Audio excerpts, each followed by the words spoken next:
Assalamualaikum warahmatullahi wabarakatuh, Bu. Waalaikumsalam. Salam kenal, Bu, ya. Nama saya ya, saya CGP Angkatan 11 dari SMK Negeri 2 Jayapura. Iya. Ya, terima kasih, Bu, sudah meluangkan waktu. Saya akan melaksanakan tugas dari modul 3.1 yaitu mewawancarai kepala sekolah. Boleh kenalan dulu dong, Bu, dengan Ibu? Iya. Nama saya Bu Sri Lestari. Ya, saya Kepala SMP Al Ihsan Kota Raja. Ya, senang Ibu bisa bertemu dengan Ibu ya. Terima kasih banyak, Bu, ya. Ya, Kita siap-siap. boleh mulai wawancaranya, Bu, ya. Silakan. Terima kasih, Bu. Untuk pertanyaan pertama, ini tentang dilema etika, Bu, ya. Selama ini bagaimana Ibu dapat mengidentifikasi kasus-kasus yang merupakan dilema etika atau rujukan moral? Oh, ini antara dilema etika dengan rujukan moral. Mungkin gampangnya itu kalau dilema etika, ini seseorang harus memilih antara nilai kebajikan yang benar dengan yang benar. Ya, antara dua pilihan yang benar dan benar. Sedangkan yang satunya lagi rujukan moral, ini kita dihadapkan dengan pilihan yang benar atau salah begitu.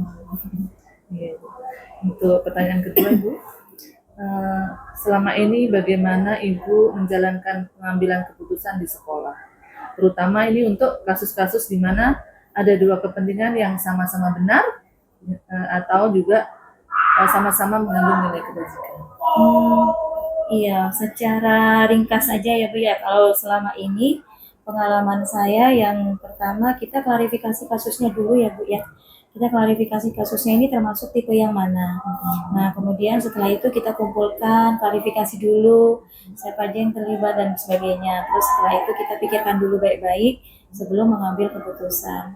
Nah, kalau step by stepnya tentu ada jelasnya secara ringkas seperti itu.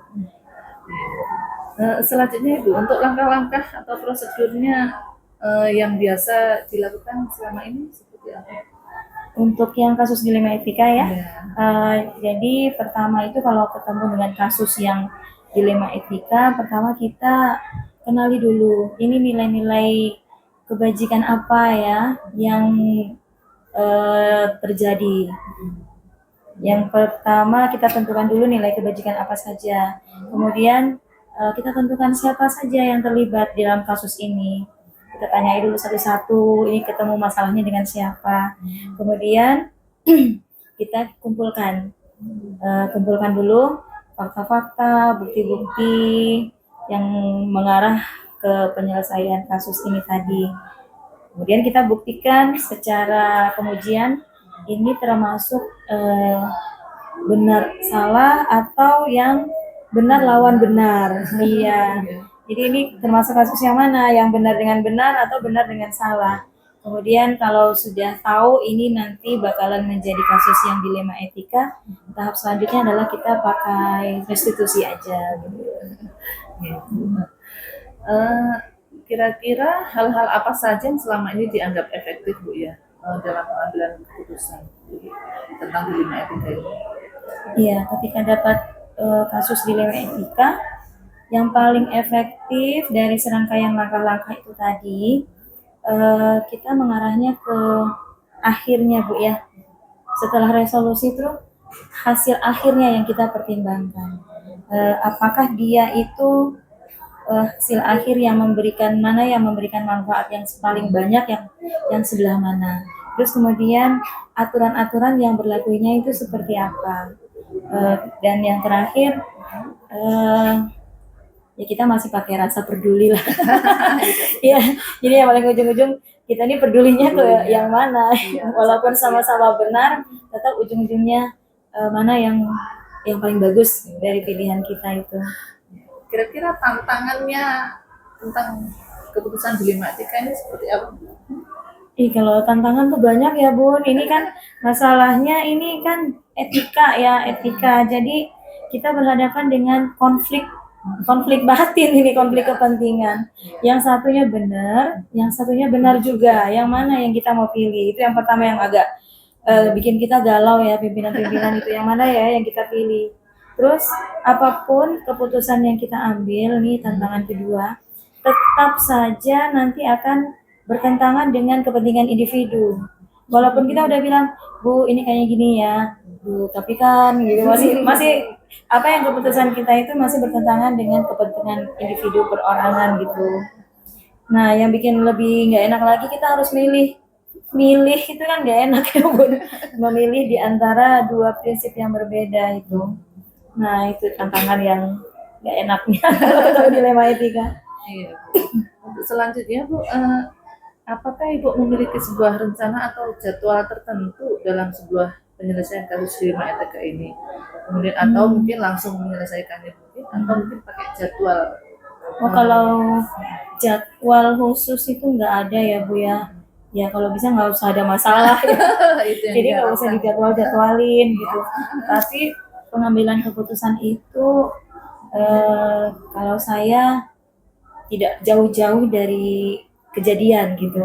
Jadi nggak saya tunda-tunda. Walaupun nanti pengambilan keputusannya harus kita pikirkan baik-baik, matang-matang. Tapi kalau bisa segera penyelesaiannya. Iya.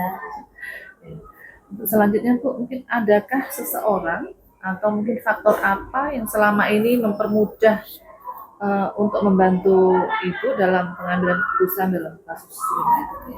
Mm-mm. Karena ini tentang moral, kebijakan, terus kemudian etika ya Bu. Jadi saya masih melibatkan Dewan Guru, teman-teman senior khususnya eh, yang bisa membantu saya bertukar pikir ini bagusnya itu kasus ini diselesaikan seperti apa. Jadi ada kasus-kasus itu tetap saya urung rembuk sama teman-teman guru yang lain.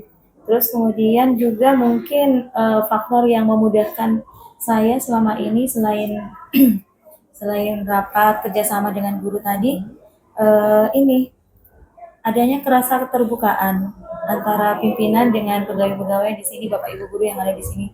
Jadi kalau ada masalah, saya langsung terbuka. Ini gimana ya? Terus kalau menurut saya akan memutuskan seperti ini. Kalau menurut Bapak Ibu, seperti apa? Apakah ada saran yang lebih baik? Kayak gitu-gitu tuh saya masih ini Bu, masih urung rembuk sama teman-teman. Untuk berikutnya, Ibu, dari semua hal yang telah disampaikan tadi, pembelajaran apa yang dapat Ibu petik dari pengalaman dalam mengambil keputusan? Iya, untuk bagi saya kalau kasus dilema etika ini benar-benar kasus yang cukup berat ya Bu ya. Karena semua nilai kebajikan itu kan benar adanya. Kita tidak bisa memilih nilai ini yang lebih bagus daripada nilai yang ini. Saya mau buat yang ini daripada yang ini. Jadi itu yang membuat dilema di hati saya juga gitu. Nah, yang lagi pula apapun nanti solusinya itu kalau untuk dilema etika tuh nggak ada solusi yang paling tepat, paling sesuai untuk kasus yang itu tuh nggak ada. Hanya pertimbangan saat itu mana yang lebih baik ya itu saja sih Bu. Iya. Jadi ya saya belajar dari dilema etika itu manakah keputusan yang akan kita ambil itu manakah yang akan memberikan manfaat yang paling besar. Kalau saya begini nanti gimana? Kalau begini nanti gimana? Itu ya Bu. Iya. Untuk yang terakhir, Bu, boleh kami minta satu contoh kasus yang terjadi sama sekaligus keputusan yang diambil seperti apa? Satu aja ya dari sekian ribu kasus. Iya, satu aja. Satu misalnya ini Bu, ada guru yang diundang untuk mengikuti kegiatan pelatihan atau apa di luar. Sementara di hari efektif ya, jadi dia ada masuk di kelas, tapi dia juga harus pergi keluar. Nah, ketika memberikan perintah itu saya galau. Kalau saya berikan perintah ini untuk mengikuti pelatihan keluar, berarti kelasnya kosong. Nah, ini kepentingan siswa dengan kepentingan kalau tidak disuruh pergi hanya suruh mengajar, nanti kompetensi gurunya yang tidak berkembang. Nah, ini juga dilema. Nah, biasanya gimana caranya guru itu tetap pergi, tapi kelasnya tetap terhandle. Jadi biasanya saya meminta beberapa hari sebelumnya ya Bu, hari itu Ibu mau pergi, berarti minta tolong adakah yang menggantikan Ibu di kelas. Mungkin ada guru dari teman sejawat yang sama mapelnya, minta tolong mengisi dulu. Atau piket, ada tugas. Makanya anak untuk mendapat pembelajaran itu tidak boleh tidak. Jadi nggak ada jam kosong di sini. Tapi tetap gurunya tetap bisa pergi. Atau kalau tidak begitu, misalkan anak pembelajaran daring atau memang hari itu sudah diajarkan sama guru lain, nanti dia mencari hari lain untuk menggantikan kembali. Ini biasanya yang paling sering Bu. Iya, iya. Demikian Ibu, terima kasih banyak waktu yang sudah diluangkan untuk kami. Sama-sama, Ya. Bu. Terima kasih banyak. Hanya Allah yang bisa berlaku ya. Senang bisa membantu ya Bu. Iya, demikian Ibu. Terima kasih banyak. Assalamualaikum warahmatullahi wabarakatuh. Waalaikumsalam warahmatullahi wabarakatuh.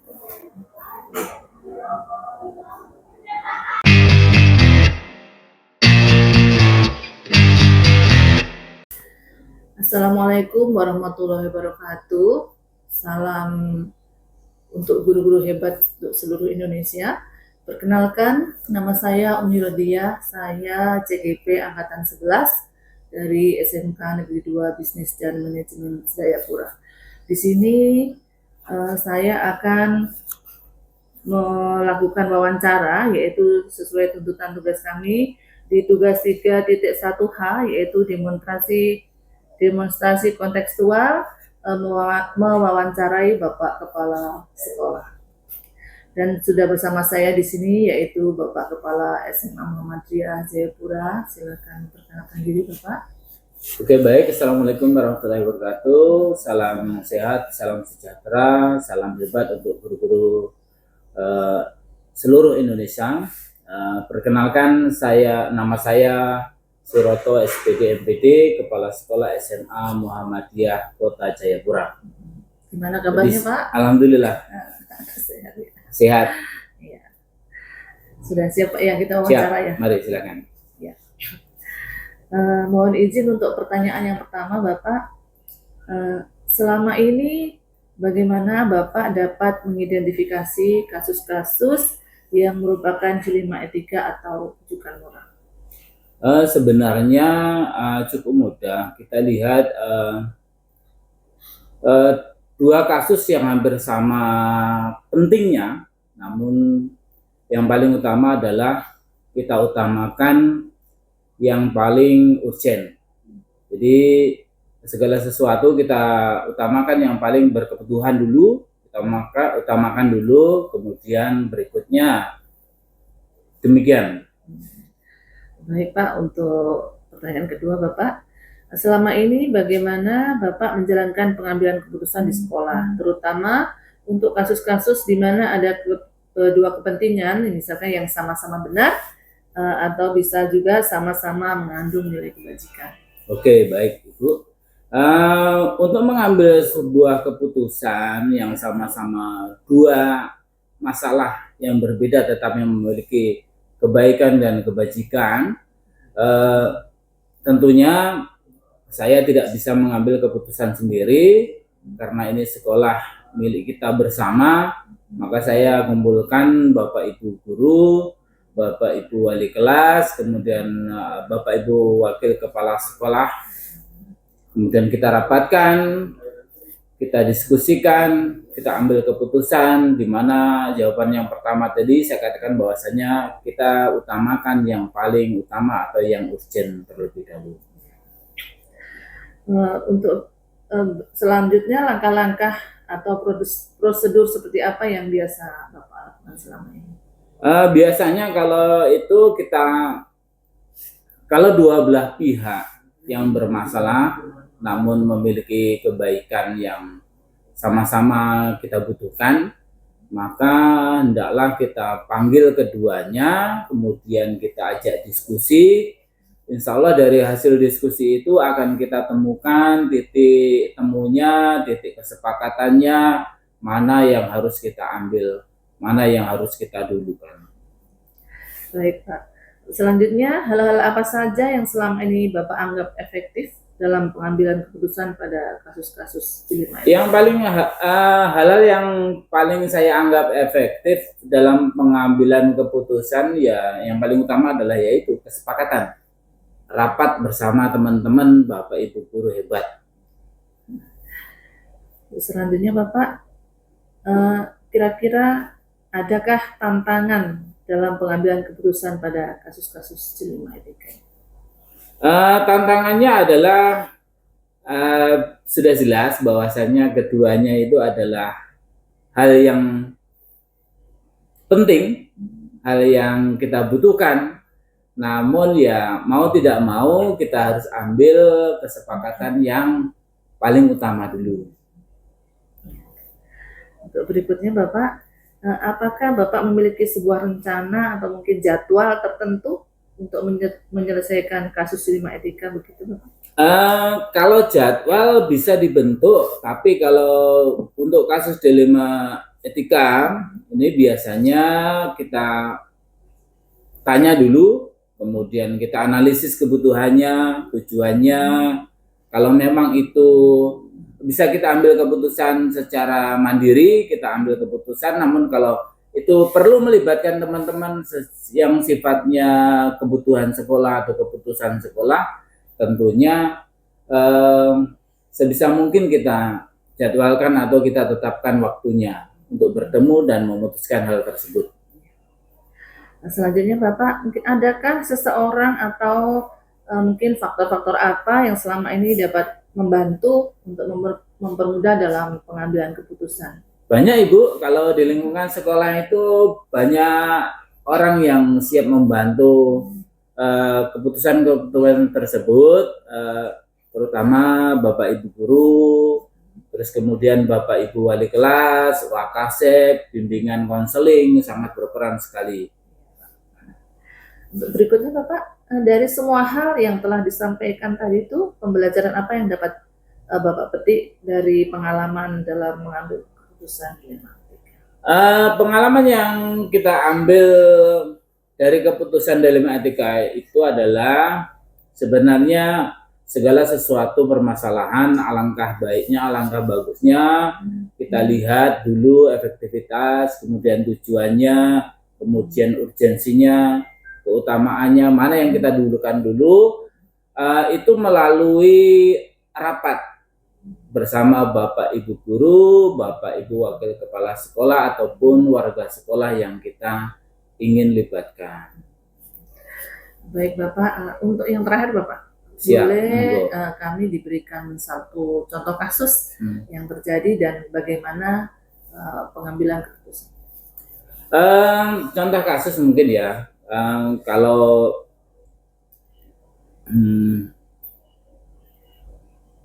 seseorang atau guru tak kalah dia mungkin ada tugas untuk melakukan suatu kegiatan, berarti kan atas persetujuan kepala sekolah juga. Iya. Kemudian yang kedua, beliau memiliki beban tugas tanggung jawab sebagai pengajar yang harus dilaksanakan. Karena kalau tidak dilaksanakan berarti satu orang guru akan tidak melaksanakan tugas, maka puluhan 36 sampai 40 siswa akan terpenggalai. Maka solusinya hal tersebut, kalau kegiatan tersebut mendukung karir sebagai pengajar, itu kita tidak boleh halangi. Itu memang kita berikan motivasi karena tujuannya pengembangan diri sebagai pendidik. Kita izinkan dengan catatan mungkin pemberian tugas mandiri yang dilaksanakan di sekolah. Seperti itu. Ini sepertinya sudah cukup Bapak wawancaranya. Oke, terima kasih banyak. Terima kasih banyak Ibu Umi. Ya, mudah-mudahan kedepannya ini bisa lebih ada pengembangan lagi untuk penanganan tentang dilema etika ini Pak ya. Oke, siap. Terima kasih banyak masukannya Ibu. kasih atas waktunya. Mudah-mudahan sehat selalu. Salam untuk Siap. keluarga. Amin. Assalamualaikum Siap. warahmatullahi wabarakatuh. Waalaikumsalam warahmatullahi wabarakatuh. Terima kasih banyak.